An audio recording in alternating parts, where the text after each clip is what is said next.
On the Isle of Man, a glittering leisure palace vanished in 30 minutes because of a fire so fast, not even its designers believed it was possible.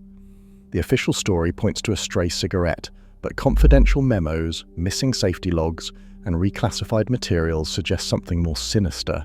How could the future of recreation become the UK's deadliest peacetime blaze?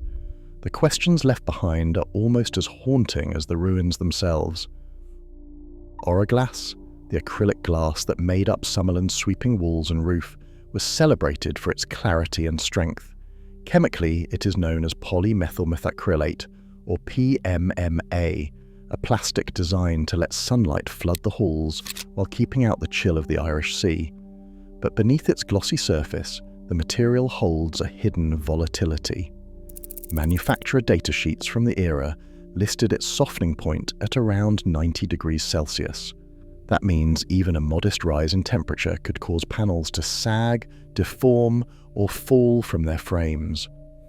When exposed to direct flame, the material's ignition temperature is about 460 degrees Celsius, lower than many metals or ceramics, but typical for plastics. Once ignited, the material does not just burn, it melts, drips, and releases flammable vapors.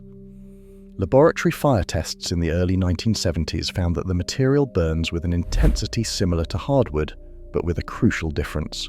The molten drips can spread fire downward or across surfaces, igniting anything they touch. Eyewitnesses from Summerland described exactly that, streams of burning plastic raining from above and setting off new pockets of flame.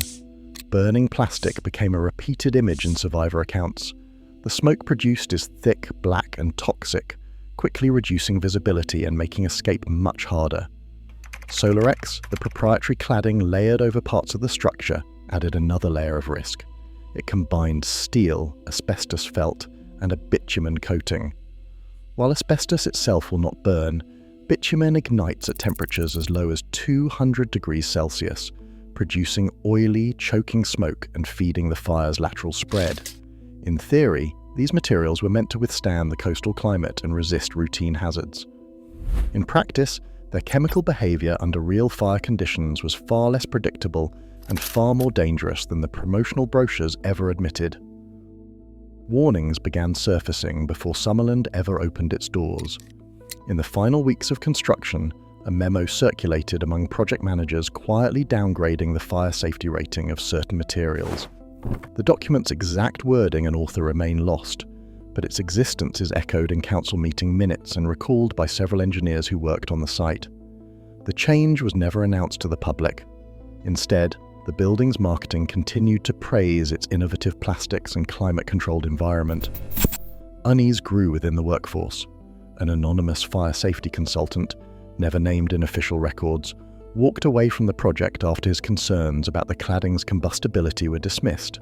Oral histories and survivor interviews reference this departure, but no resignation letter has surfaced, and the consultant's warnings were never formally entered into the construction log. The absence of documentation is itself a recurring theme. Technical objections, if raised, vanished into a bureaucratic void. Despite these internal alarms, management pressed ahead. The drive to finish on schedule and to showcase a modern marvel overruled private doubts. The final inspection signed off on the building just weeks before opening, with no public mention of the material's downgraded status. The ethical cost of these decisions would only become clear in the aftermath, when the risks ignored on paper played out in the most public way imaginable.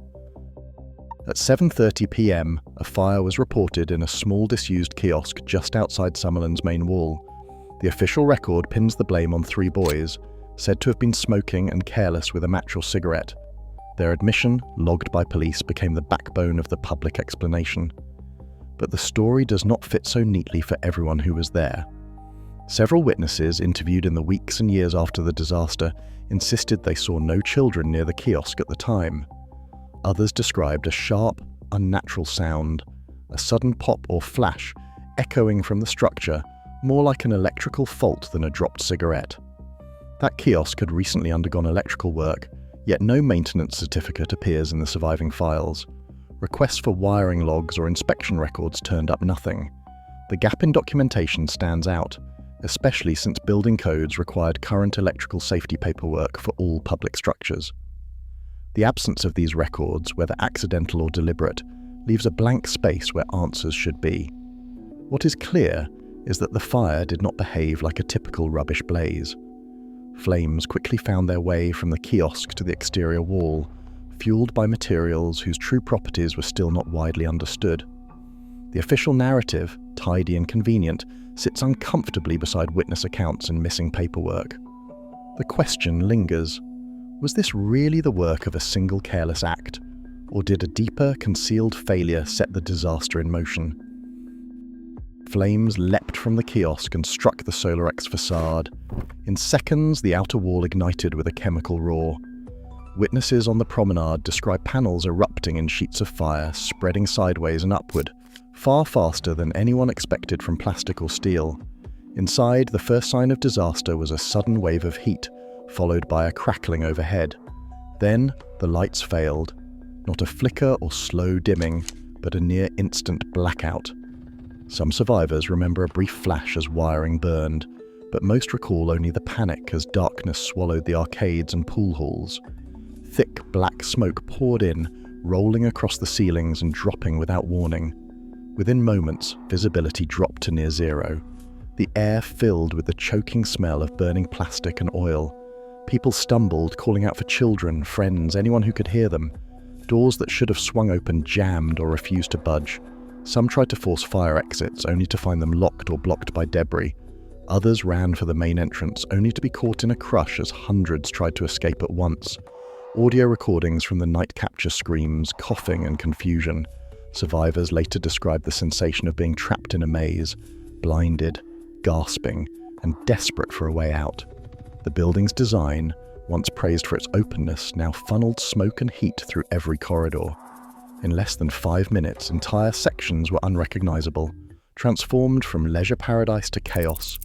The struggle to escape Summerland had become a race against time in a building that was turning on its own guests. Independent fire modeling, commissioned after the disaster, produced a result that stunned even seasoned investigators. Calculations based on the building's size, layout, and the supposed fire resistance of its main materials predicted a window of at least 15 to 20 minutes before full flashover, enough time in theory for hundreds to escape.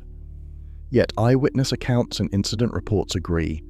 The fire swept through major sections in less than 5 minutes.